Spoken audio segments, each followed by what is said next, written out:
Hello, you're welcome back. All right, so now we're going to be studying simple machine in this video tutorial. Okay, so what's a simple machine? Now, a simple machine is actually a device that enables work to be done faster and easier.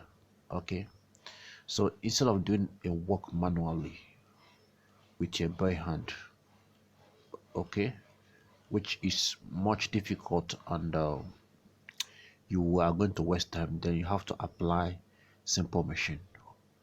So this is a simple definition of a simple machine. Then another way of defining a simple machine is actually a simple machine is a device in which small load, okay, please pardon me, it's a device. This is the device, okay, in which a very little effort is applied at one end of it as an input, okay, and that little effort you apply at one side of it will overcome a very large load. So now what the simple machine does is that it takes your little effort, then now uses your little effort to overcome a very large load. Okay, so now it's actually found as a middle entity between your effort and your load. Okay, so with it you can overcome a very large load, but without it you find you may not really be able to overcome this load without this machine. For example, if you use wheelbarrow,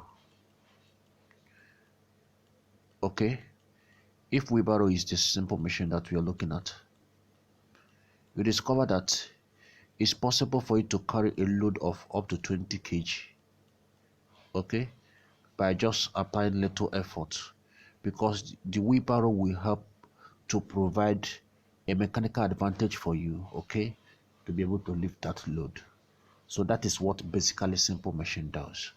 All right, so now we're going to be looking at the terms that is used in describing simple machine, right? So we'll talk about those terms. The very first thing that we're going to be discussing is called the mechanical advantage of a simple machine. Mechanical advantage.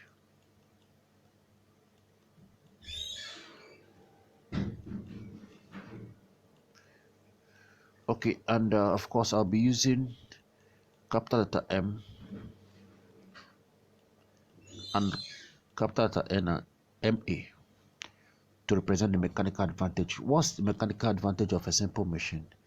The mechanical advantage of a simple machine, okay, is the ratio of load to the effort. The ratio of the load, okay, that is actually overcome to the effort that was actually applied. So mechanical advantage is equal to load all over effort. So, and of course we have load is a force, okay, is measured in Newton. Effort is also a force, is measured in Newton. So Newton cancels Newton. Mechanical advantage don't have any units. There's no unit for mechanical advantage. Then the next term we need to actually learn is called velocity ratio of a simple machine. Velocity ratio. Okay, now of course I'll be using VR for velocity ratio. Now velocity ratio of a simple machine is the ratio of the distance moved by the effort divided by the distance moved by the load. Distance moved by the effort, because at the end of the day you discover that the effort will move a distance and the load will move a distance also. Okay, so velocity ratio is the ratio of the distance moved by the effort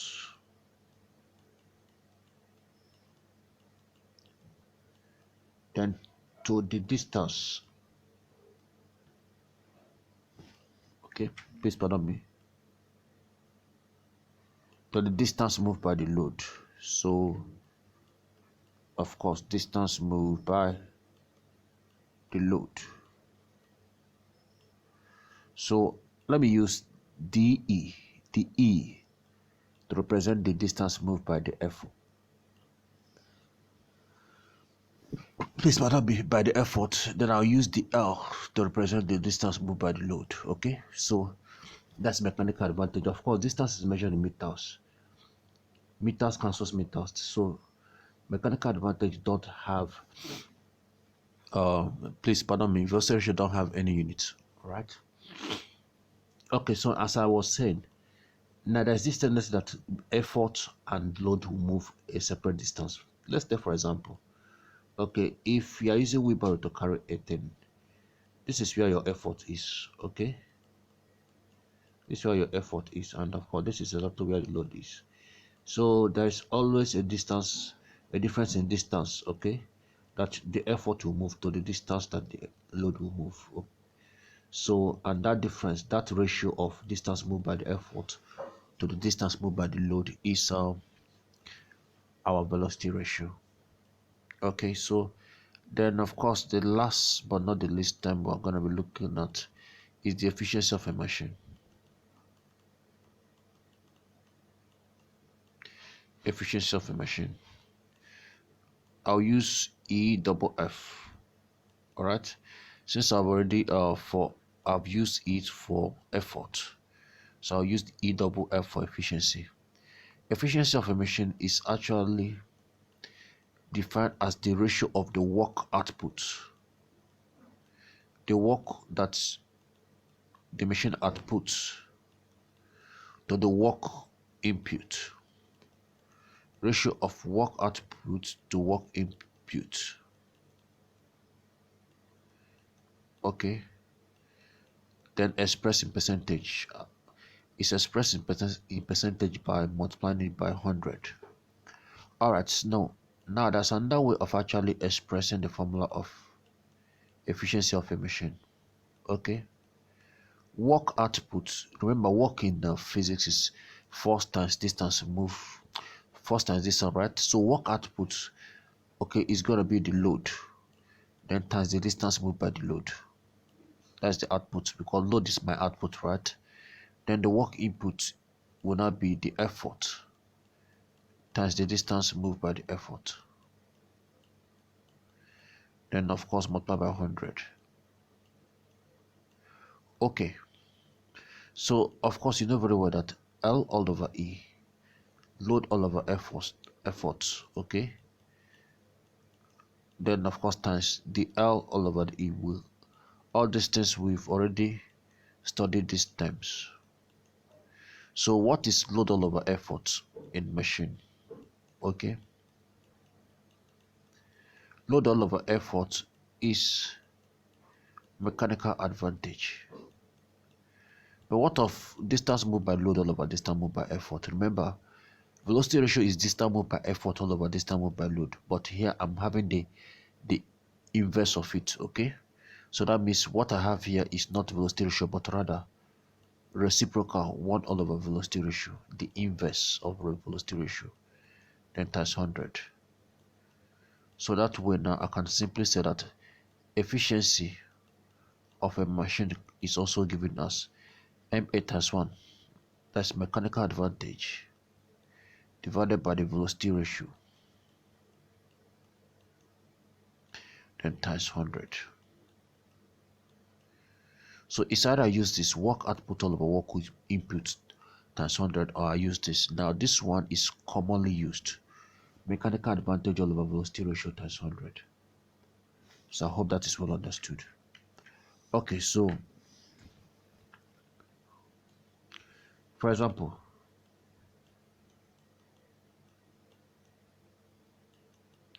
if I have a load of 1200 Newton,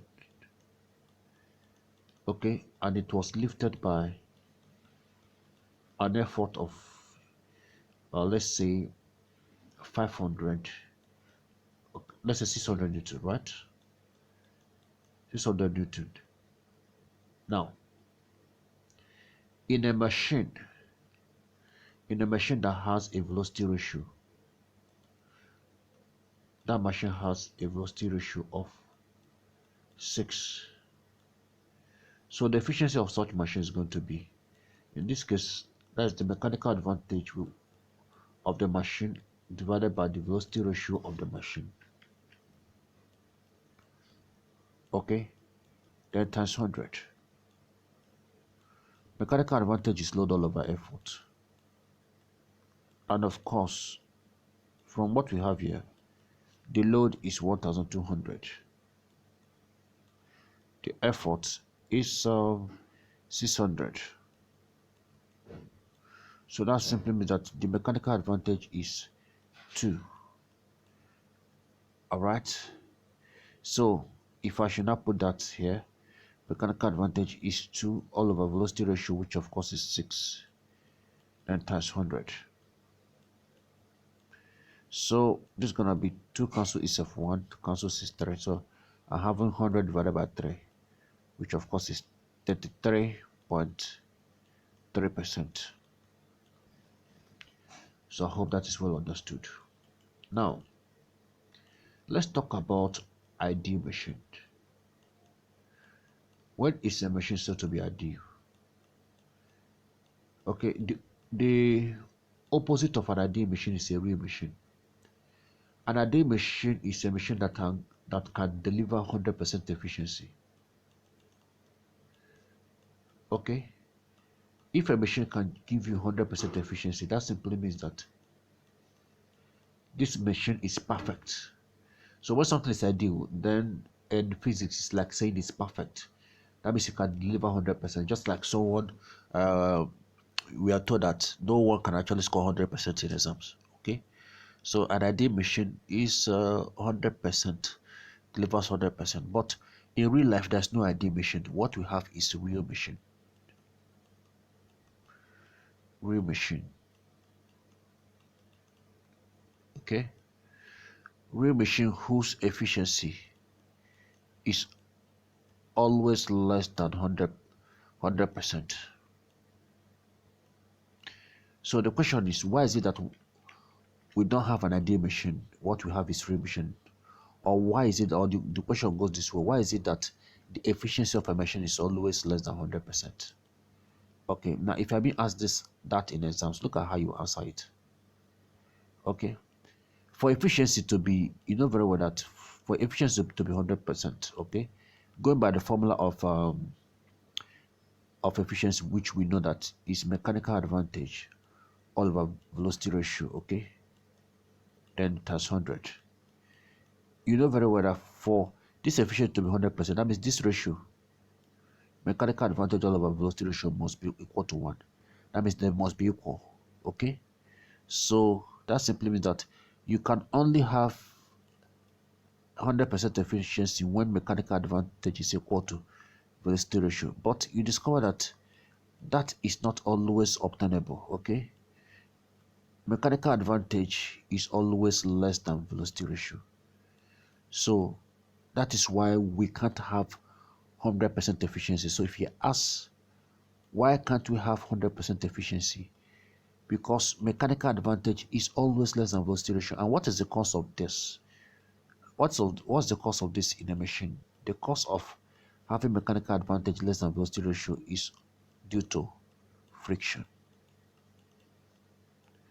Okay, every machine will always have this particular factor, friction. And of course, you know that friction is a force that opposes relative motion between two surfaces actually moving against each other, right? So every machine always have friction. So you hardly see a frictionless machine. That is why we say a machine may not deliver 100% efficiency. Okay, so I hope that is well understood. Now we are going to be looking at we'll discuss types of machines, and we'll be looking at how they are constructed and their velocity ratio. Types of machine.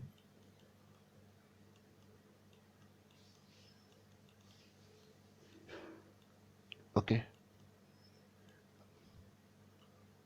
I'll start with pulley.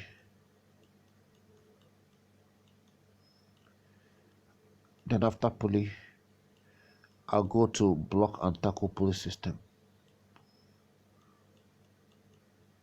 In fact, pulley also goes with this. Okay, block and tackle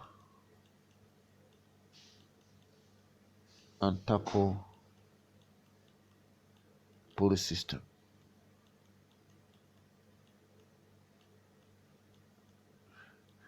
So it's same, of course, it's same as pulley, but this is now a system of pulleys. Okay. After which we'll discuss a wheel,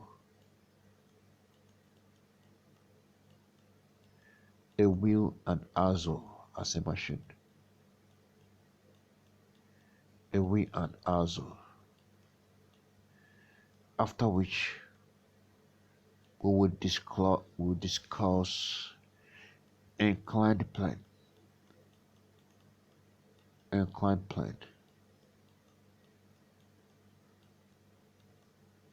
So after the inclined plane, we'll talk about a screw jack.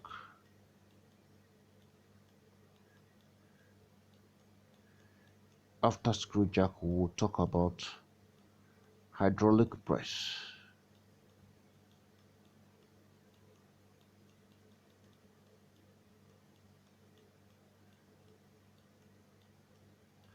After which we'll now discuss lever.